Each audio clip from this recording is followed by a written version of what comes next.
Assalamualaikum warahmatullahi wabarakatuh. Selamat datang kembali di mata kuliah Ekonomi Moneter Islam. Pada pertemuan kali ini kita akan sedikit membahas tentang permintaan uang dalam Islam. Meskipun nanti di awal kita juga akan mengulang permintaan uang atau teori kuantitas uang dalam konvensional.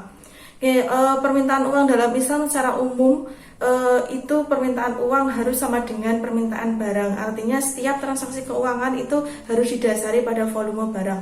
Karena volume barang itu berhubungan dengan produksi. Yang produksi itu pasti terjadi di sektor real, dan produksi itu adalah dasar dari kehidupan. Kemudian kenapa setiap transaksi itu harus didasari pada barang yang real? Itu karena tadi pada materi sebelumnya saya sudah membahas yang berhubungan dengan bubble economics, berhubungan dengan krisis subprime mortgage, kemudian berhubungan juga kalau di ekonomi syariah ketika kita bertransaksi keuangan gitu harus ada underlying asetnya.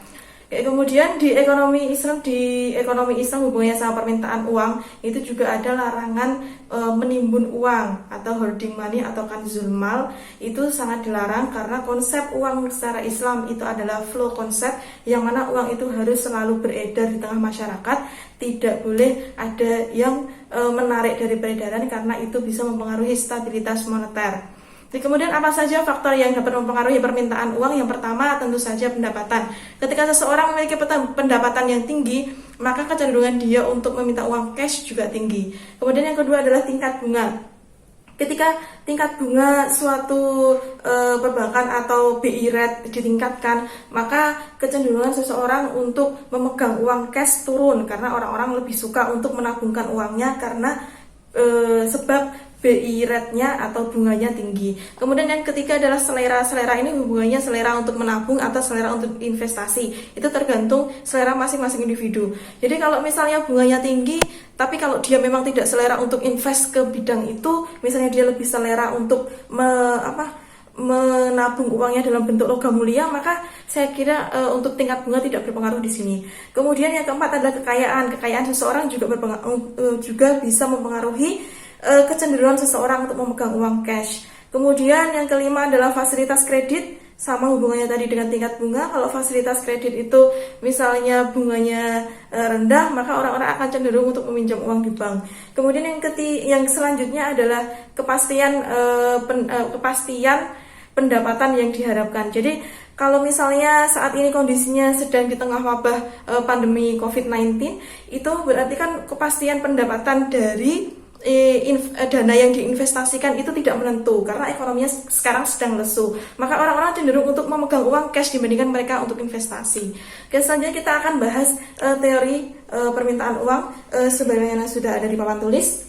Di sini yang pertama kita ke konvensional dulu, ada teori klasik dan sudah pernah saya jelaskan di depan kelas. Ini hubungannya sama kuantitas uang. Klasik itu di sini ada Irving Fisher, yang mana money dikalikan velocity sama dengan price kali volume transaksi atau volume perdagangan. Jadi P kali T ini ada yang mengartikan bahwa ini GNP real. Kemudian F-nya adalah velocity. Berdasarkan ini maka bisa diartikan bahwa teori menurut Irving Fisher itu uang adalah flow concept.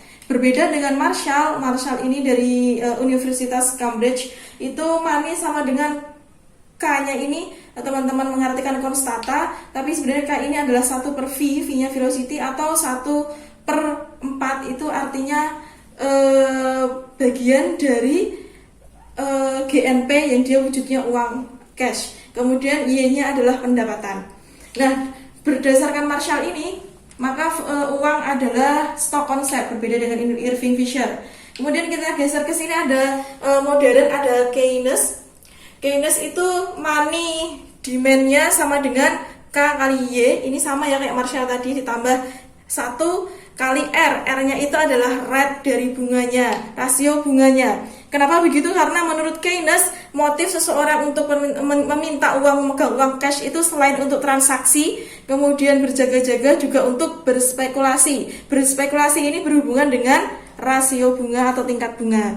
Kemudian kita ke sebelah sini ada madhab iktisaduna. Dalam Islam, madhab iktisaduna itu Tokohnya adalah Bakir As-Sodr. Ini diambilkan dari kitabnya ya, dari kitab Iqtisaduna Our Economics, itu email kita Our Economics. Kemudian rumusnya adalah money demand sama dengan money demand for transaction sama money demand for untuk berjaga-jaga. Jadi untuk motif, berdasarkan motif madhab Iqtisaduna itu permintaan uang untuk transaksi dan berjaga-jaga.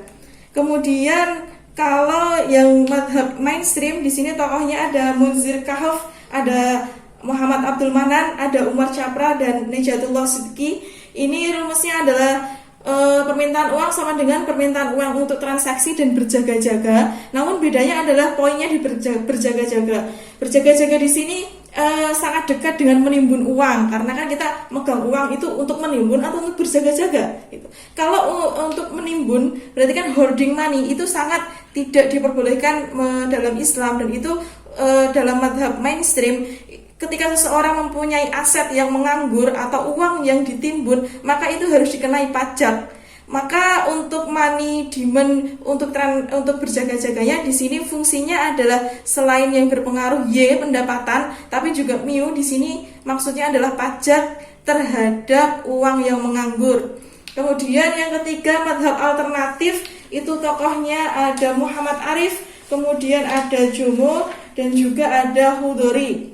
Itu money demand sama dengan RB, ini adalah rasio bagi hasil. Jadi rasio bagi hasil ketika dia meningkat, maka money demand-nya juga meningkat, artinya berhubungan positif. Kemudian Y-nya adalah pendapatan real, berhubungan positif. P-nya adalah price, hubungannya sama inflasi, maka dia hubungannya negatif. Karena ketika terjadi inflasi tinggi, maka kecenderungan seseorang memegang uang itu rendah, jadi hubungannya negatif.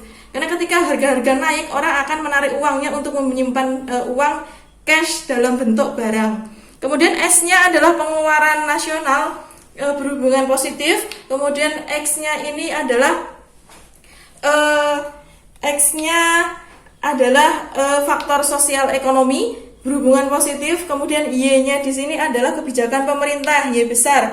Kebijakan pemerintah kalau dalam hal ini BI, misalnya BI dia meningkatkan BI rate repo, maka dia berhubungan positif terhadap permintaan uang. Dan juga misalnya kalau di sini BI hubungannya sama GWM di perbankan, itu juga hubungannya positif. Kemudian yang terakhir ini adalah pengetahuan masyarakat terhadap semua variabel ini bagus atau tidak. Ini tergantung pengetahuan masyarakatnya. Oke, baik teman-teman, sebelum berakhir, rekomendasi bukunya adalah yang pertama, kalau mau belajar tentang teori bunga yang hubungannya sama permintaan uang, ada bukunya John Maynard Keynes, yang ini terjemahan yang diterbitkan oleh tetangga kita UGM, dan ini cukup tebal. Dan ini hubungannya apa sih hubungan uang dengan kesempatan kerja dan bunga. Kemudian untuk yang ekonomi Islamnya ada Iqtisaduna, buku besar, buku induknya Muhammad Bakir As-Sodr, yang di sini tentu saja mengupas tuntas tentang salah satunya adalah uang dalam Islam. Oke, baik, saya kira dua buku itu yang bisa dipelajari lebih lanjut. Terima kasih dan mohon maaf jika ada kekurangan. Selamat belajar. Selanjutnya kita akan melaksanakan UK 2 dan jangan disia-siakan kesempatannya. Saya harap tidak ada remedi seperti UK 1. Terima kasih. Wassalamualaikum warahmatullahi wabarakatuh.